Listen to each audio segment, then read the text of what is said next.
man. Yes, sir. Yes, sir. Yes, sir. Man, we always ask the first question on Youngest in the Yacht Club. Yeah. Who is the Hood Motivator? At my core, I'm a father, brother.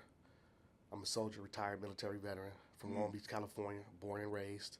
I'm a lover. I'm a fighter. Honest, loyal. Um, just overall, I'm a pretty good person. You know what Yeah. I'm saying? If I'm not pushed, so that's who I am. Yeah. That's awesome, bro. Yeah. That's awesome. What, what was the origin story of JayR Macintyre, man? Ah, man, coming from California, born and raised, my mother, people know my story, and they know the Hood Motivator, they know Dr. JayR Macintyre, growing up in Long Beach, California, seeing all this stuff, Yeah. in the urban cities, gang banging, drugs. My mother was on crack, she died of AIDS, she was lived on Skid Row. Damn. You know, growing up young, seeing all that stuff, that's my story. I was ashamed of that, so I never told it when I was in the military because I wanted to get away from it. Yeah. But now I see that sharing my story is my biggest strength. Seeing all the carnage, seeing my dad raise me and my sister as a young black man in California, Long Beach, Compton, LA, all these parts where he was told that black men shouldn't be parents or couldn't be parents or what you gonna do without Renee. And he did a hell of a job. Both of his kids, he did the best he could. Yeah. I remember, him not even having insurance because he didn't have a job and having to go find doctors that he could pay out of pocket to fix our teeth, dentists, checkups, all these things, just struggling just to find his way. And, at just at my lowest level, that's who I represent. You know what I'm saying? Long Beach, California, North Long Beach, born and raised. So yeah, That's through and dope, through. man. Bro, I mean, it's crazy to hear like how like you Yeah, talked about the carnage. yeah, Like what was it like? Obviously you're yeah, in different parts of the country now. Like what makes Long Beach that place? Like what seeing the rest of the world and seeing Long Beach? What do you see all the time? man, it's majestic. Everybody talks about Long Beach, right? Like, yeah, Snoop is from Long Beach, but also I have a uncle, Ricky Harris, Mm. famous comedian. He's from Long Beach. My whole family's from Long Beach. You know what I'm saying? Just understanding who we are, and then also being from a smaller part of Long Beach, which is North Long Beach, which is not talked about a lot. But Vince Staples from there, OT Mm. Genesis, and we represent well. We kids from that environment, growing up, seeing all that stuff, and I wouldn't have it no other way. Yeah. Yeah, When you say all that stuff, I guess that's what I'm trying to yeah, figure out. Like what is all that stuff? Because like when I grew up in New York, like yeah, New York, you're gonna see a lot of hustle and yeah, bustle. You're gonna see all those things. And when I was in DR, yeah, you see a lot more laid back. When right, I was in Puerto Rico, you saw like weird shit. You yeah, know what I'm yeah, saying? yeah, So it's like how yeah, like I know gang culture yeah, is big out there. Like yeah. what was that like growing up? Oh no, huge gang culture. Knowing where you're gonna be from at an early age. You know what I'm Mm. saying? In the third grade, I remember knowing what I was gonna do and being jumped into my hood, and Damn. still being in elementary school. But them same dudes we took from elementary school to middle school to high school, we was already OGs, already knew what time it was, and I thought that's what the only thing we can do in that, you know what I'm saying, that In environment that was environment. that. Instead I started to dream and see stuff, and end up going to jail after the towers fell. Yeah. And after the towers fell and I got out of jail, I went straight into the United States Army, and the Army saved my life from that. Wow. Yeah, That's cool, bro. yeah, What what like what happened? Like let's talk about that experience yeah, of you going to jail. yeah. Like what was that about? Like how was that? How was that a situation? Like how did you even? I know obviously Right. with the culture that you were in, but like what was that like? It was just being in that environment and thinking that that's the only way out of doing that stuff. So Mm. crashing out, being a victim of just seeing all these things. So it's who the hardest, who the toughest, who won the most fights, who sold the most drugs. All these things that growing up as a young man in the urban areas like that, seeing Yeah. that stuff, and then your family members being from different hoods, and it's competitive, Yeah. and how you dress, how you look, who your mom is. My mama was from a gang, so it's like it was inevitable, You're right? like born into it. Yes, and it was inevitable. So you saw your cousins, you see your sister, you see your family members doing it, and it's like, okay, it is what it is. Blue, my favorite color. This is what I'm gonna do, Mm. and that's it. You know what I'm saying? Yeah, and then like when you went to jail, how was that situation? Like was That that? was that was an eye opener. Yeah. My dad's a preacher, so he didn't want that, and it changed my life quick. I quickly said, you know what, I can't do this, Yeah. and my dad always said, like, all the hard people are dead or in jail. Yeah. So once I did what I needed to do to get out of there, I was in the army 2 weeks later. Damn. Yeah, 2 weeks later. And so like what jail did you go to? You went to County jail. county? Yeah, Los Okay. Angeles County Jail. Yeah, Yeah. it wasn't a serious offense, Okay. but I was able to get out of there, do what I got to do, and listen to the military, and then go into Yeah, you the realize yeah. like, hey, if I don't dip quick, I'm gonna be. Yes, It's gonna get. I'm gonna be a serious. victim. Yeah, Right. definitely. So going from Long Beach to the service. Yeah. What was that transition like? Man, Long Beach to the service was, it was a hard transition, right? And I talk about that on a lot of podcasts because um, putting us there with a bunch of boys, it just reminds you of county jail. So yeah. It's So like you yeah, might get a bunch of sergeants. yeah, There. exactly. Yeah, Yeah, yeah, eating and sleeping and doing all these things with the soldiers, and basically basic training is meant to just break you down yeah, and restart you as a human being and give you their morals and their values, right? So I rebuked it for a while, for a couple of weeks. I was fighting in there, doing a lot. I almost got kicked out of basic training. yeah, I wasn't confined into what they wanted me to do. So yeah. yeah, So you were how long were you in the service for? 14 years. Oh wow! So it wasn't just a one tour and go. You so what? So after basic training, where were you sent? Like I went to Germany. damn. I went to Germany from 2002 to 2005. But in that Germany tour, I went to Iraq too. Yeah. So I did 55 months in combat. I did 3 tours in Iraq, 2 to Afghanistan. So I really was out there doing that. I lost a lot of good, lot of good friends in Wow. the service. It was crazy. Yeah. I did my first tour was a year. Then my second tour was 15 months, and then my third tour was another year. Then my fourth tour was 9 months, and then walking it down. So Yeah. it was crazy being away from family. Growing up, I grew up fast. Yeah. I was a kid, having kids, taking kids to war. So I'm 45 now, so imagine in my 19, 20, 21 doing this, Yeah. growing up fast and coming back from these deployments. Um, you're not dead, you got a lot of money, and you hitting the streets again. Yeah. Imagine that. Yeah. It's crazy. Yeah. Man, thank goodness, man. Thank Yeah. goodness you made it back, man. Thank Yeah. you for your service, by the way. I think that's important to Thank know, you. man. Like you turned it around. That transition of coming back though, how was that? You never transition back, right? So a lot of people mentally, and not to go into mental health, but had a lot of guys that made it back but never made it back, if you know what I'm talking Yeah, about. for sure. And it's hard. And I dealt with that. I got hospitalized 77 days, Wow. dealt with mental health, PTSD, TBI. A lot of people they see this, but they don't see that. Yeah. And to get to this, you have to go through all that, right? Every day, you know what I'm saying? I struggle to be the better person because it's easy to crash out Yeah. because you've been there, done that before, and sometimes you have that attitude like I don't care. But being a motivational speaker, I want to let these kids know that I feel the same way they feel every day. Yeah. But you just got to push through, and that's what corporate America, to veterans, to disabled veterans, to collegiate, to kids. I talk to jails, everybody. I let them know, yes, it's okay to have that feeling. Feel that. Yeah. I'm gonna hold space for you, but after you feel that, what are you gonna do with it? Yeah. Yeah. Yeah, that's big, man. So going from coming back out and like kind of almost crashing out because you're going through another culture Yeah. shock, I guess, right? Yeah. You're not in the service. Yeah. To after you get out and you finally figure out what to do with it, like what was the next step for you? Well, I moved here to Florida. I'm not from here. Okay. And I moved to Lakeland. Where were you when you came back? You went back to Cali? Well, so being in the military, we all over the place. Yeah. All over. So, Yeah. you know what I'm saying? I ended my career in Texas, Okay. and then from Texas to here. Okay. Yeah, and I was engaged. But, me and her went our separate ways. She got married. And I just said, you know what, I'm going to stay here. And I just stayed here. And then I had one of my Ranger buddies was like, hey, let's go to school. So I jumped into Kaiser. Okay. And I went from, going to school. Then Hurricane Maria hit. And Yeah. Hurricane Maria hit the island of Puerto Rico. And since we were combat soldiers and tactical, we had just got out of this bodyguard class school. It was 45-day long. Yeah. The military paid for it. They offered us a contract to go to Puerto Rico, and we was there. Wow. And we helped the city of Arecibo.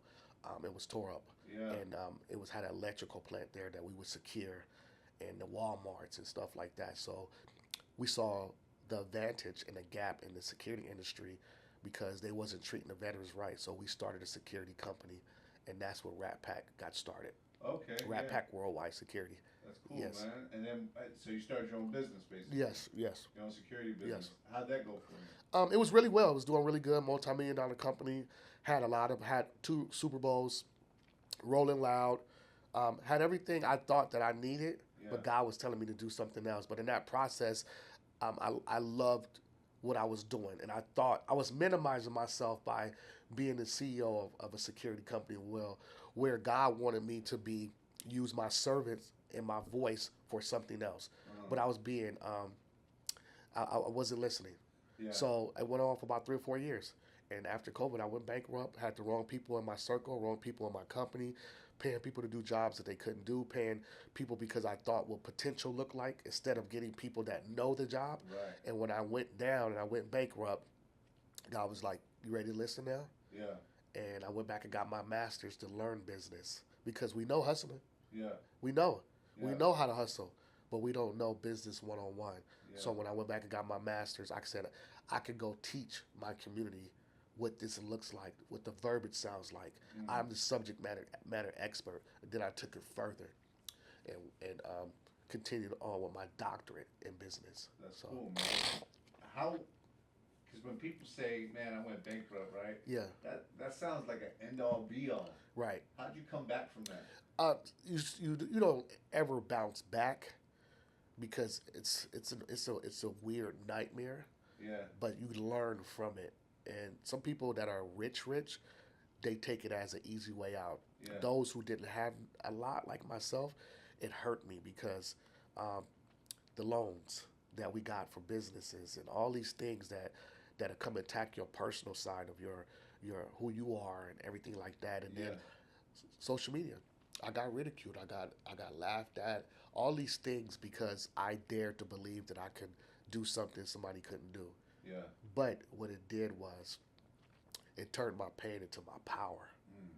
So it had me go through all that and go through my 4th suicide ideation and having 300 to 400 people that worked for me that didn't show up for me. They took my Range Rover. They took everything from me. Damn. And God set me in my dark corner and said, hey, you ready to listen? Yeah. And I started to listen. And when I started to listen, I started to heal myself first.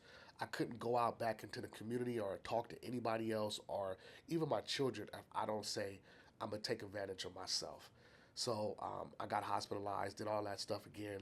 Then I went to do ayahuasca, bufo, Reiki. I was in Costa Rica. Did a lot of healing. A lot of people hashtag the mental health, the healing, men stick together, all these things, but they don't do the work, right? And I'm against a lot of people who are not doing the work. Yeah. I am that rebel. I will call you out on it because at the end of the day, if you don't do the work, it's going to show up on the back end. Yeah, you know what I'm saying? Because you're playing with it. Yeah. And I recently, my dad's a preacher, but I recently had to separate myself, even in the motivational industry, with a lot of people who are playing with the impact. Because I'm here to change lives. I've been there, done that. I saw a lot of my friends lose their lives gang banging, Iraq and Afghanistan. And I don't want to lose nobody mentally or spiritually no more. And I had to recently distance myself from people that was in my circle because of bad business, because the bright lights was blinding them. And also, I don't play with a lot of my morals. I'm not married, never been married. Yeah. But I feel like if you have certain individuals in your circle that are doing things to their spouse, they'll do it to you. You would do it to me. Yeah, and in a heartbeat. And what's crazy, when I started to say it out loud, some people started to turn against me. Yeah. And I needed that because it's like, oh, you're not about who you are. You're not what you say you do. Right. Because if you are the mentor you are, if you are the person you say you are, if you stand on business, why not correct that young man? Why not correct that older gentleman? Because every time we go do something, you can't wait to get out the house to go commit adultery. Right. And I'm not tripping. I'm not holier than thou. Right. But you made an oath under God, and if you're doing that to her, you're gonna do it to me. Right. And what's crazy is he did it to me. Yeah. And when he did it to me, yeah, I knew it because it was the same feeling I had when I saw him doing it to his. So it's like, okay, I got it. Yeah. How do I work around it? I started to speak to a lot of older gentlemen that both knew people in our party, and they condoned it. So I had to separate them from even conversations because I wanted, hey, this is my problem, this is a dilemma. What you gonna do about it? Since this is what you preach about. When you didn't correct the situation, I gotta cut you off because you're politicking, you're selective politicking, because your message is not for everybody. It's only for certain individuals that you think that you're superior over. You don't want to tell the ugly messages to your homeboys. Right. I'm that homeboy that I tell you, hey, don't do that shit. Right. Because if you do that shit, you get us caught up in a melee, then we'll come back and talk about it. But how many people you done got killed? Right? Yeah. That's even in street violence. Yeah. So even in politics and in the bro code, if I love you, I can't condone that no more. And when I started to speak up for myself, a lot of the people isolated me again with my motivational speaking. But I like that because I wanted to see where I stood. Yeah. It's big because it's funny, man. You see a lot of the gurus, you see a lot of the people, even people who just want to give you advice. But like me and my dog Martin Trey Brown, he's a fighter, and he was like, bro, the audio gotta match the video. Got to. Like, got to. It gotta line up. And if not, there's a conflict. It is. There's a conflict with who you are, man. Because you can't be out here telling people to do as I say, but not as I do. And that's just not it, you know? And that's my thing, too, because as me speaking on these stages and 1,000 people, 5,000 people, 500 people, I don't want to be a hypocrite. I grew up in the church. Right. So a hypocrite is, we doing what we doing right here and we talking nice, but we going out there and we tearing shit up. Right. No. If I'm doing what I'm saying, and when I get on this stage, my audio matches my video. Yeah, Even me being a motivational speaker, I'm 45. I stand in gym because I can't tell you to get right if I'm not right. Right. So you have people out here selling $1 million dreams, and they live, no disrespect to anybody, they live with a mattress in an apartment. Yeah. Or you got a $100,000 car and you don't own no property. Right. That's backwards. Right. But you're teaching the kids that, and I get it because I have a system that I created that is that speaking into existence, right? Yeah. But how long are you gonna go? You're gonna play that wheel where you're selling these dreams and you making these kids crash out. That's what's going on with these rappers. Right. You know what I'm saying? We're selling these. Yeah, they're preaching the wrong message. Yeah. And now half of them are Muslim now. Yeah. So it's like, you told me to crash out. Y'all dropping y'all flags and all that. But how many young men are in jail because they followed your music? Mm-hmm. Yeah, how many people did you lead into death? Right, exactly. You know? Right. That's a sign of a bad leader. You know, right. you can be a good leader, you can be a bad leader, man. If whatever you're appointed in, man, it don't make sense if you out here putting people out to the slaughter. Right, you know what I'm saying? Right. So, and if we can't call each other on it, right? Right. If we love each other, right. And if you know that I'm a stand individual and I'm distancing myself, why is that happening? Yeah. Because I see things that I don't approve of that's happening not once, multiple times, and it's getting in front of my business because when I made that person my manager, his number one priority is to do it for the girls. I'm not doing none of this for the women. Yeah. Like if you like it, you like it. Prosperity. That's you know it. In my legacy. Right. And impact. Yeah. And what kid or woman or man that I can say, you know what, JayR touched my life, literally. Yeah. You know what I'm saying? Yeah. But he took the bright lights, and that's many of them because I have mentored so many people that you know that I'm not going to name drop that took the bright lights and blinded them. You know what I'm saying? Just like it's like a celebrity out here right now. I had him here. He came from here. He don't claim here, but he's in the influencer world. Wow. He does really good, but his character is bad. But I warned the people because I was his bodyguard first. Then I transitioned to his manager. Then I saw his character, and then we went through our dilemma. And then I stepped back because he didn't pay me. Yeah. But at the end of the day, now I see that in the recently 3-4 weeks, he's been all over the social media. He's claiming a big LA hood. And I'm like, they're extorting you because you're not from there. I brought you there. I brought you to Los Angeles. You're not from there. You're a good little kid from Tampa, Florida. Yeah. Why are you claiming a huge hood in LA? And shame on the LA hoods for accepting that. But they don't care because that's extortion. Right. And how you gangbanging at 24, 25 years old, getting put on. Right. But this is what we're not telling them because if we say it, we're the bad guy. Right. But I'm the guy that's gonna say it because I've been there. I don't want you to go the same route. I got a nephew doing 80 years in prison right now, famous rapper. Yeah. I wish I was able to, well, to could have spoke and turned his way, but guess what I was doing? I was still in the army fighting war on terrorism. Yeah. So I feel bad that I couldn't even give him this good game. Right. Yeah. Nah. And that's. Can we say? Yeah, you can say. Yeah, right? take care. Yeah. Yeah. Bro, that was a huge national story, man. Like, that was not just on World Star, but that was on CBS News. Yeah. Like, you know what I'm saying? Seeing that's you're his blood. Yes, I'm his mother. My big sister, that's his mother. Wow. We live right here in Florida, about 2 hours away. But yes, that's my nephew. And he had influence. Yes. You know what I'm saying? Yes. And he saw us. Right. Yes. So see the cycle? Yeah. He saw his mom, saw his daddy. And the kids who heard him. You see that?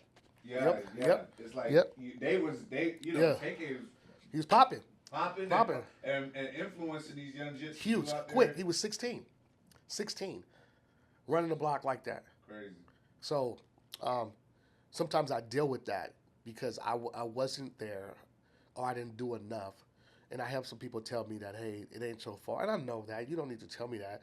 But the love I have for my sister and my nephew and my family, I wish I was mature enough to have this rhetoric conversation with him. Yeah. But I believe that God has a special way of handling things, and I know that he'll be out soon. Yeah. You know what I'm saying? We have the same last name. So crazy. I love him to death. Shout out to TK. So.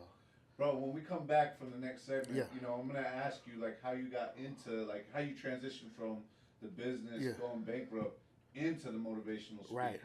I'm gonna ask you some advice that you would give to anybody who's actually wants to get into your industry. Yes. Or just anybody advice you would give to yourself. So Definitely. we'll come back and Let's do it, brother. Appreciate you.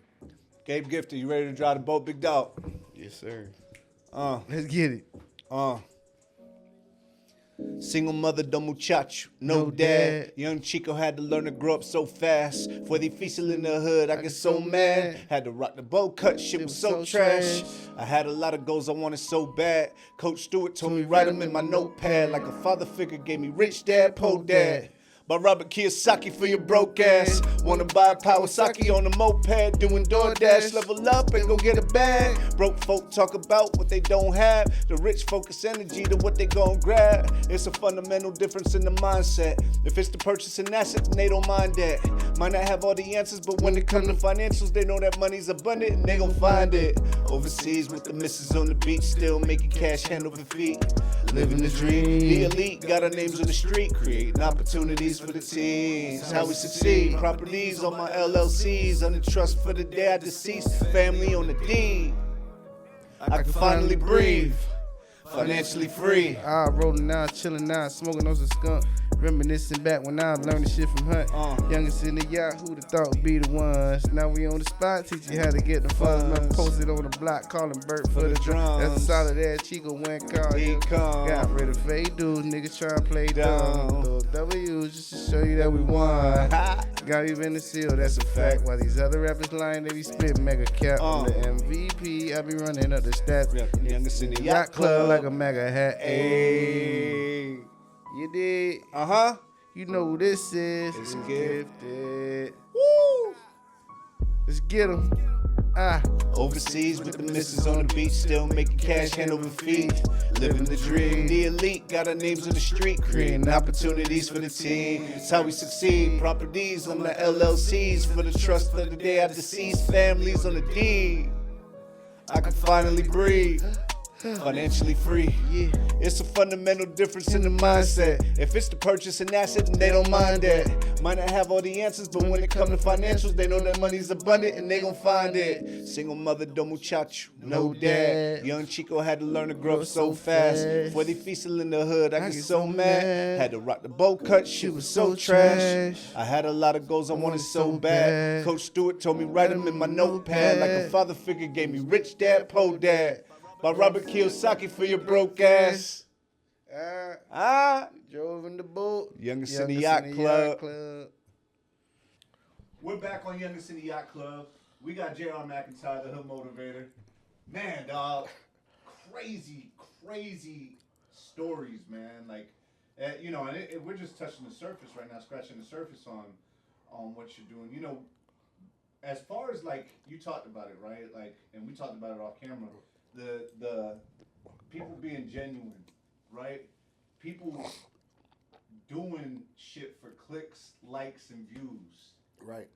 What, like, and then not being able to call them out on it, right? Yep. Because there's a couple of things, right? It'll be internet beef that nobody needs, or it'll be like, you got more viewers than me, so if I say something to you, right, it automatically doesn't happen. Right. But like, even what you were talking about, like joining gang culture, right? Because I feel like that was a big thing. Yes. Right? Yeah. Everybody wanted to be part of something. Yeah. So they decided to go be part of the gang. Right. Yep. Why is that not a good thing?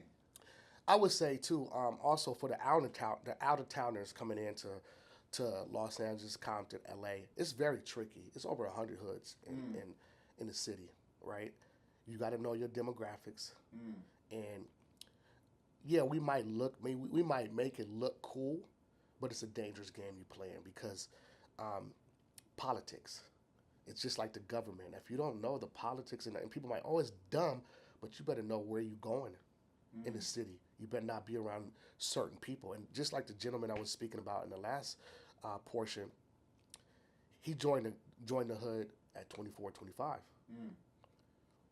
Where we come from, you don't do that. Like, where your grandma stay? Where you from? Like, where your people stay? They not from here.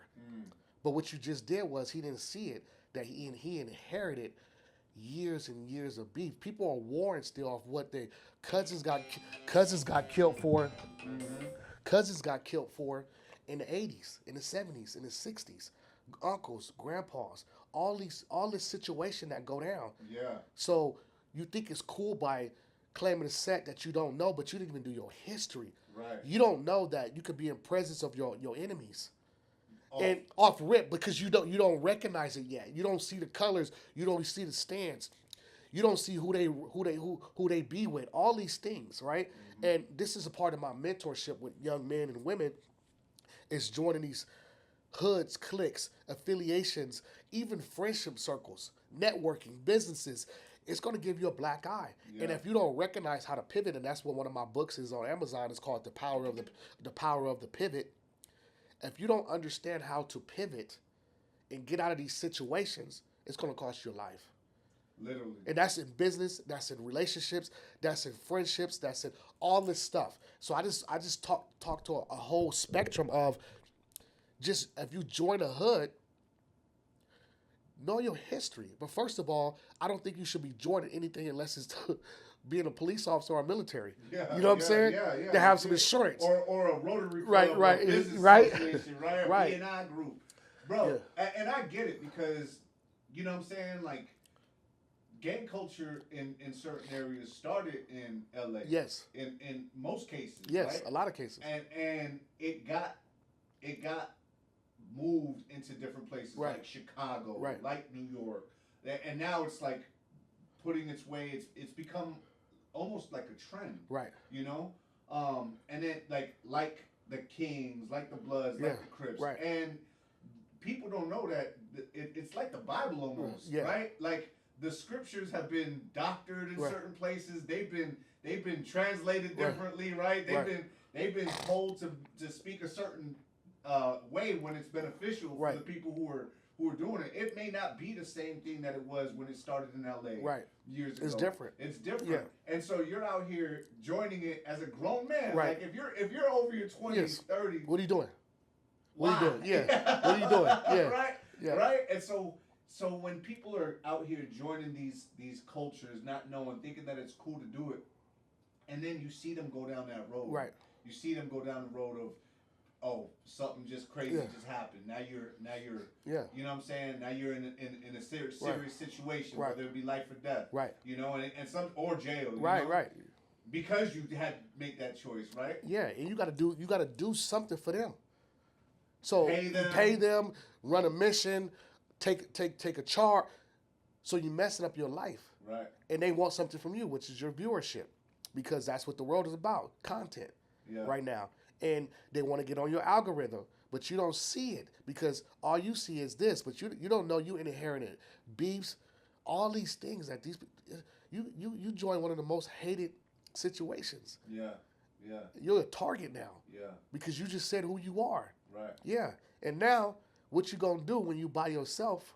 Do you know what to say? Do you know how to act? It's not a facade. These dudes we've been doing this since, I just told you.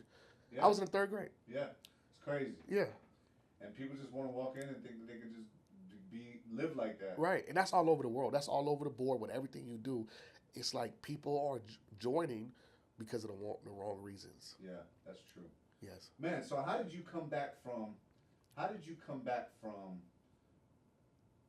bankruptcy, starting the security? Where did the motivation come from? Like, obviously you had to get right. You Yes. said you had to heal yourself. Yeah. But where was it where you was like, yeah, man, you know what? I'm going to speak to my people and I'm going to educate people and I'm going to inspire people. Where'd that come from? Well, I had to heal myself first, and I started to speak life into myself. Pastor Tommy, shout out to him at Crossover Church, was like, hey, put your messages on Instagram. So I would put my messages, 1 like, no likes, and just talk to myself. Then I got hired as a janitor because nobody else would hire me with my master's degree as a janitor after bankruptcy, having the #1 security company. Nobody would hire me. So I was at a janitor at your favorite gym for about 5 months, read about 200 some books, and said, okay, this is what I'm going to do. But I should have been doing it because here's the backstory. My grandfather's on both sides of ministers. My dad is a bishop. My dad's been pruning me since I was a little boy, making me listen to Zig Ziglar and carry briefcases and all these things that he could try to get me out the streets when I was a little boy and not see that. But I was rebuking it. You know what I'm saying? So I needed to go through all that to be the best, powerful, motivational speaker in the world because now I have a story to tell. Yeah. Most people are talking and they talking because they hear other people talking. Right. Shut up. Legit. Seriously. Like everybody have a mic, everybody have a computer, everybody have a camera, but you have no substance. And that's what's going on. Yeah. You're not talking about nothing and you're not helping save nobody. You're not giving nobody no information. You're just clowning around because behind the scenes, the same thing you do. And I get it. Right. Some people want the foolishness. Some people want the baddies. But what about the informational part? So I said, okay, how can I combine all these worlds from military to the hood to corporate to what I'm doing now? And I came up with the Hood Motivator because I wanted to be judged. I'm always the elephant in the room. Another book I got on Amazon is called The Elephant. So The Power of the Pivot and The Elephant is on Amazon right now, and you can read it, and it tells about me being in every situation, not able to fit in. Because even in the hood, I spoke too eloquently, but I could fight. And they knew my history and they knew my family, so I really didn't. It was no like I'm not saying I was the hardest out there, but I held my own. Right. Yeah. In the military, token black guy with all the combat white soldiers. I didn't fit in. You know, in the security industry, young black male coming in, I wasn't a bouncer. I had a security company with a security school. Yeah. I didn't fit in. Right. Coming into the motivational speaking world, I dress like this, but when I come in, I got my doctorate in business, got my master's, got my PMP. I'm going to flex on you because I work too hard. Yeah. Yes, and I'm a black man, and at the end of the day, I love what I do. Yeah. So now judge that. Now when I open my mouth and I tell you my prices, it's because I put the work in. Right. So that's what the whole process has been. Now, working my way up, saying no, and staying true to who I am, right? So it has been bumps and bruises on this motivational journey because you got such a pure heart now. You want to see everybody win. JayR, A Good Heart Don't Pay Bills. That's another book on Amazon that came out. It's called A Good Heart Don't Pay Bills. You can't keep going backwards, giving people everything when they know they're not going to show up for you. And also, I can't look for myself in them no more. Yeah. They are them. Yeah. Yeah, you have to be able to give good advice. Yes. And they have to be able to implement it. Right? So it's like being a trainer. I'm not going to be no fat trainer. Right. And I'm not going to train you if you're not listening. Right. So those are my 2 pet peeves. So that's why I never became a personal trainer. Right. But also in this motivational speaking and life coaching, if you hire me as a life coach and you're not listening, I don't even want your money no more. Right. Even if you hire me to come speak and you're not listening, Yeah. I don't want to come there to speak because you're not listening. You're doing it for the clicks and views. Yeah. You're not doing it for the impact. Yeah. I'm all over speaking because I'm giving my rhetoric out. Because when I started this journey, it was for my healing, and I gave it out for free. Now I get paid thousands and thousands of dollars to hit the stage. Do I feel ashamed? No, because I worked hard to get here. And I remember the times when I was broke multiple times. Before the Army, after the Army. So I know, homeless before the Army, homeless after the Army. So I know now, this is what I do, this is my gift, this is my birthright. Yeah. And like I said, I had people in my circle that mimicked everything I did. From podcasting to speaking to learning me and try to even take over my whole identity. And before crashing out, kids, I had to reassess myself and say, you know what, you go your way, I'm gonna go my way. Yeah. Because that's another trait that I can't handle in my situation where God is leading me to do this. You know what I'm saying? Right. You can't be outside if you have certain situations that you got to take care of inside. Yeah, amen to that. I feel like that's, you get, I talk about it with the wife, I talk about it with my kids, I talk about it with everything. It's like, if your situation internally isn't right, whether that's in your home, at your home base, or inside of you, Right. then outside you can't never expect it to be perfect. Because Exactly. It's not gonna, you internally you fucked up. Exactly. You know, so now, bro, let me ask you a question. If you could, with everything that you know now, if you could give young JayR Macintyre, the Hood Motivator, before he was the Hood Motivator, piece of advice, what would you tell him? Don't give up. I know it's cliche, but don't give up. Your moment is there. I'm telling you, the moment you feel like giving up is the time that you're about to excel. It has been many periods of my time when I wanted to say, I'm done. Even with my mental health. I can easily stay home and not do anything. Yeah. But would I be doing what God wanted me to do? Would I be using my gift? Activating my gift is what saved my life. The worst times of my life is what brought me here now. Yeah. So being that person and being 45 in July, understanding that it's cool to be healthy and positive. We grew up there where no is bad, no is good. You know what? I can't do that today. So taking the charge of that and understanding who you are and loving on yourself more. I'm a little under the weather, but at the end of the day, God still has me go and tell these messages because this is what it takes. This is why we do what we do. It's so much negativity out here in this world. Yeah. So much, and people are doing it for the wrong reasons. Yeah. Every time you come up to me and talk to me, and if it's about something that it's not about substance, you lose points with me. Yeah. I don't want to hear about how many girls you got right now and what you wearing and all the. Who did you talk to? Who did you change? Can we help? That's where I'm at in my life. Yeah. Yes, I'm gonna go outside and I do what I gotta do, but also how are we helping with the situation? Yeah. Are you true to yourself? Because guess what?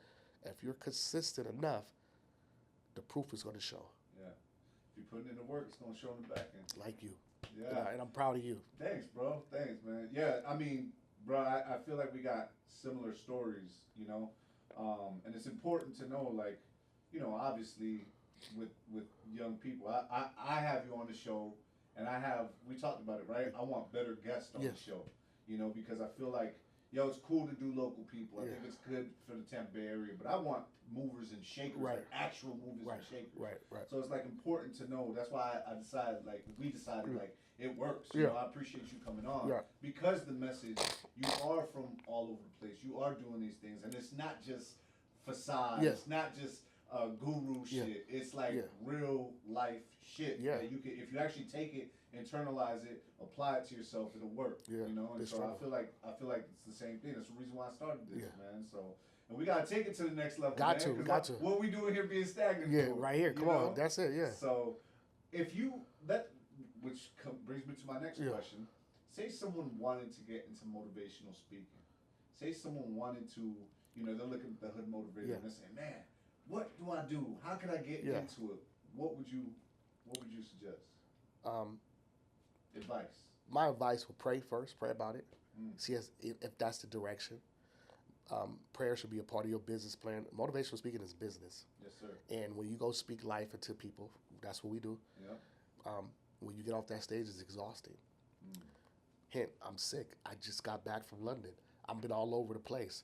Got to take care of your body, take care of yourself. You are your vessel. Yeah. This is what makes you money. People can't wait to hear you talk. Can't wait to hear you, see you. People can't wait to see if that's really you when you walk in the building. Right. So my advice is be consistent, pray, work on your craft. This is over 10,000 hours of me.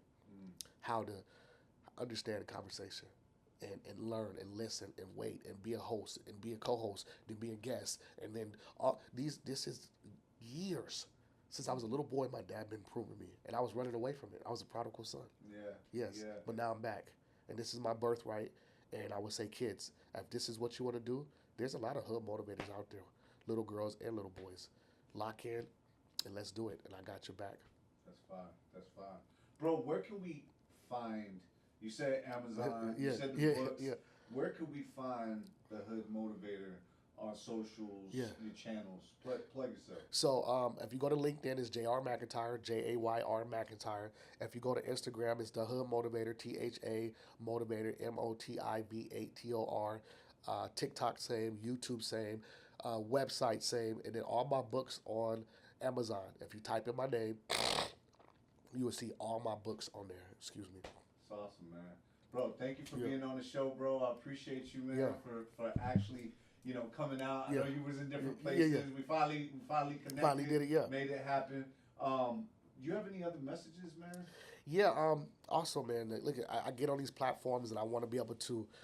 I don't get on unless I'm inspired. So I'm definitely inspired. I've been wanting to get on your podcast for a long time. Seeing you doing, I'm proud of you, bro. Don't stop what you're doing. Keep your foot on their neck. Thank you, Keep bro. doing it. I see what you're doing. Keep your foot on their neck. I'm watching you. People are watching you. Whatever I can do to help push people your way. Stay prayed up. Stay hungry. Faith is a substance of things hoped for, the evidence of things not seen. And that means that have faith in what you're doing. Believe in yourself, love in yourself, and God will bless you.